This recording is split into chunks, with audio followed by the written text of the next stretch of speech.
ତା ଦାଦା ସେ ମୋ ସହିତ ଭଲରେ ମନ୍ଦରେ ମଧ୍ୟ କଥା ହଉଛି। ତା ଭାଇ ଚାଲି ଯିବା ପରେ ଏ ଘର ଧନ ସମ୍ପତ୍ତି କମ୍ପାନୀକୁ ନେଇ ମୁଁ ଯେ କେମିତି ଅନନିଶ୍ୱାସ ଆସି ପଡୁଛି। ସେଥିପାଇଁ କ'ଣ ତା ଟିକେ ଚିନ୍ତା ଅଛି? କହୁଥିଲେ କେତେବେଳେ ଘରକୁ ଆସୁଛି ପୁଣି କେତେବେଳେ କୁଆଡେ ଚାଲି ଯାଉଛି। ଏ ଘରେ ତାର ଛାଇ ବି ଟିକେ ଦେଖିବାକୁ ପାଉନି। এইটা কিন্তু তরুণ বাবুଙ୍କର ନିହାତି ଅନ୍ୟାୟ। ଅନ୍ତତଃ ପକ୍ଷେ କମ୍ପାନୀ ଦାୟିତ୍ୱ ନେବା ନିହାତି ଦରକାର। ଓ ବାବୁ ତମେ କିଏ?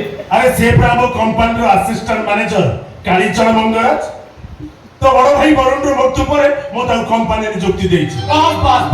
ବାସ୍ ଆମର କ'ଣ ଆବଶ୍ୟକ ପଡୁଥିଲା କମ୍ପାନୀ କଥା ବୁଝିବା? ଭାଇ ତରୁଣ ସେ କଥା ନୁହଁ ଯେ ତଥାପି ମାନେ ଆରେ ଏ ଝିଅ କିଏ? ପୁଣି ଆମ ଘରେ ସରସ୍ୱତୀ ଭାଇ ହଁ କଣ ସେ ଝିଅ କିଏ? ତା ଛଡା ସେ ମୁହଁ ଲୁଚି ସେପଟକୁ ତୁ ମୁହଁରେ ଛିଡ଼ା ହେଇଛୁ କ'ଣ ପାଇଁ? କି ଆଶ୍ଚର୍ଯ୍ୟ କଥା। ଆରେ ସମସ୍ତେ ତାକୁ ଝିଅ ଝିଅ ବୋଲି କ'ଣ କହୁଛ? ସେ କ'ଣ ଝିଅ ଭଳି ଦେଖାଯାଉଛି? ଭାଇ ଶଙ୍ଖା ସୁନ୍ଦର ପିନ୍ଧିଥିବା କାହାର ପତ୍ନୀ ଆଉ କାହାର ବୋହୂ। ଯେହେତୁ ତା ପରିଚୟ ଆମ ପରିବାରରେ ମୁଁ ଦେଇନି, ମୋ ନିର୍ଦ୍ଦେଶରେ ମୁଁ ରଘୁନାଥ ସେପଟକୁ ମୋ ଉପରେ ଛିଡ଼ା ହେଇଛି। ଆରେ କ'ଣ ଯେ ସବୁ କହିଯାଉଛୁ ମୁଁ କିଛି ବୁଝିପାରୁନି। ସେ କାହାର ପତ୍ନୀ? କାହା ଘରର ବୋହୂ? ସେ କାହାକୁ ବାହାରିଛନ୍ତି? କିଏ ତାଙ୍କ ସ୍ୱାମୀ? ମତେ ଯାହା ଲାଗୁଛି ତରୁଣ ବାବୁ ଆପଣ ମାନେ ସେ ଟିକେ ମଜାକ କରୁଛନ୍ତି। ମଜା ନୁହଁ ରଞ୍ଜନ ବାବୁ, ସତ କହୁଛି। ସେ ମୋ ପତ୍ନୀ, ମୁଁ ତା ପତି, ସେ ଏ ଘରର ବୋହୂ। ଠିକ ଅଛି ତ? ଏତେ ମୁଣ୍ଡ ଖରାପ ହବାର କ'ଣ ଅଛି? କିନ୍ତୁ ଏଇଟା ସମ୍ଭବ କେମିତି? ଅସମ୍ଭବ କାହିଁକି? ମୁଁ ତ କିଛି ବୁଝିପାରୁନି। କେମିତି ବୁଝିପାରୁନୁ? ତୁ ଯାହାକୁ ମାନେ ତାକୁ ନେଇ ଆସି କହିବୁ ଇଏ ମୋ ସ୍ତ୍ରୀ, ଏ ଘରର ବୋହୂ। ଆମେ କ'ଣ ସେ କଥାକୁ ମାନିଦବୁ? ମାନିବନି କାହିଁକି? ମୁଁ କଥାକୁ ରାସ୍ତା ଫେରି ଆସିଛି। ଆରେ ଶଙ୍ଖା ସୁନ୍ଦର ପିନ୍ଧି ପତ୍ନୀ ଭାବରେ ଗ୍ରହଣ କରିଛି। ଇଏ କେମିତିଆ କଥା ଭାଇ? ଯଦି ତମ ବାହାବାକୁ ଇଚ୍ଛା ହେଲା ତାହେଲେ ଘରେ କହିଥାନ୍ତ, ରୀତି ଅନୁସାରେ ତମ ବାହାଘର ହେଇଥାନ୍ତା। ଏଇଟା କ'ଣ ସୁନ୍ଦର ହେଲା? ଏ ସୁନ୍ଦର ଅସୁନ୍ଦର ବୁଝିବା ପାଇଁ ମୋ ପାଖରେ ସମୟ ନଥିଲା। କାହିଁକି ନା ପରିସ୍ଥିତି ମତେ ସେମିତି କିଛି ବାଧ୍ୟ କରିଥିଲା। ପରିସ୍ଥିତି କୋଉ ପରିସ୍ଥିତି କଥା କହୁଛନ୍ତି ତରୁଣ? ଏଇଟା ମୋର ଏକାନ୍ତ ଗୋପନୀୟ। କିନ୍ତୁ ଏଇଟା ଘର କୋଉଠି? ସେ କ'ଣ ବଙ୍ଗାଳୀ? ଓଡ଼ିଆ। ସେ କାହା ଘରର ବୋହୂ?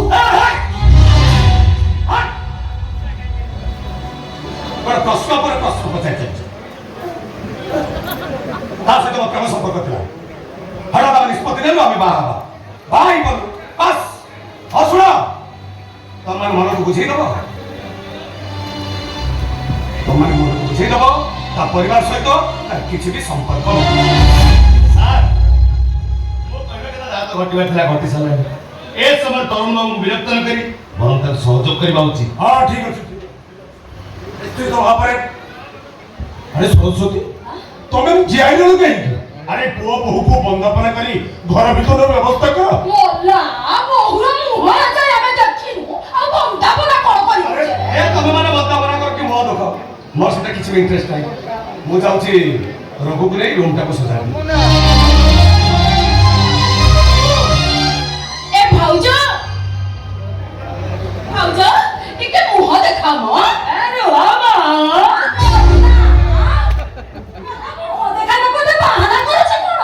ଆମେ ଶାଶୁ ଶ୍ୱଶୁର ନହତ ସମସ୍ତେ ତ ମୁହଁ ଦେଖିବାକୁ ଏଠି ଅପେକ୍ଷା କରୁଛୁ ପରା। ହେଲେ ମୋ ମୁହଁ ଦେଖିବାକୁ ହେଲେ କିଛି ମୋଚ ଦେବାକୁ ପଡେ ଶାଶୁ ମହାଶୟା। ମତେ କ'ଣ ଦେବେ କୁହନ୍ତୁ ତ? କାଲି ଶାଶୁ ନୁହେଁ ବୋହୂ ହିସାବରେ ତମର ଏଗୁରୁ ଯାହା ପାଇବା କଥା ତମେ ନିଶ୍ଚୟ ପାଇବ। ମୁଁ ଯେତେବେଳେ ଘର ବୋହୂ ମୋ ମୁହଁଟାକୁ ଅଦେଖା ରହିବ ଯେ। ଆରେ ମୋ ମୁହଁ ଦେଖିବା ପାଇଁ ଆପଣ ମାନେ ସମସ୍ତେ ବ୍ୟାଗ୍ର କ'ଣ ପାଇଁ? ହେବେନି କେମିତି? ଘରର କୁଳଭଦ୍ର ବନ୍ଦାପନା ହବ କ'ଣ ବିନା ମୁହଁ ଦେଖାରେ? ଏଇଟା ନିଶ୍ଚିତ ଅଶୋଭନୀୟ କଥା। ଆପଣ କିଏ? କାଳିଚରଣ ମଙ୍ଗରାଜ। ଘରେ କ'ଣ କରୁଛନ୍ତି କାମ? ଠିଆ ହେଇଛ? କିଛି କାମ କଲ ଠିଆ ହେଇକା ରହିଛ ଘରେ? ଜାଣିପାରୁନ? ଜଣେଇଦେବି। ଆଉ ଜଣେଇ ଦଉଛି ଶୁଣ, ଆପଣ ତ ସଦସ୍ୟ ନୁହନ୍ତି। ମୋ ମୁହଁ ଦେଖିବା ପାଇଁ ଆପଣ କେତେ ଲୋଭ କ'ଣ ପାଇଁ? ତାହେଲେ ମୁଁ ତା ଘରର ବୋହୂ, ଆମ ସମ୍ପର୍କ କ'ଣ? ମାଲିକ ଆଉ ଚାକରର ନା?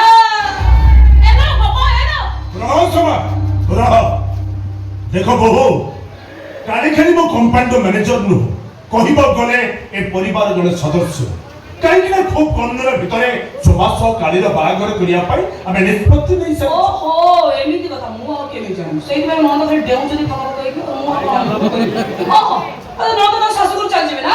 ଆଉ ଜଣେ କାଳି ବାବୁ ए घर मेंबर हेबे केमिति हां एमिति हेई पारे जदि सोमा शाशुगर को न जाई काली बाबू ए घरे घर जया हवे रुहते व्हाट नॉनसेंस ओ देखि उद्देश्य आपण मानकर तोर एते कथा जानिबा किछि दरकार नाही तू आब हमकु तो मुह देखा तो बुझी पड़ची मो मोन देखि बारे आपण सते व्यस्त होई पलेनी काले मो काली हेतिबी असुंदरी हेतिबी तेरी भी हेताई पेरे की कोई बोलो मां ता आपण माने संदेह दूर करिया पई मो मुह आपण माने को निश्चय देखि रेडी ना देखिया पई एई देखंतु समस्ते भलो करी देखि नियंतु मते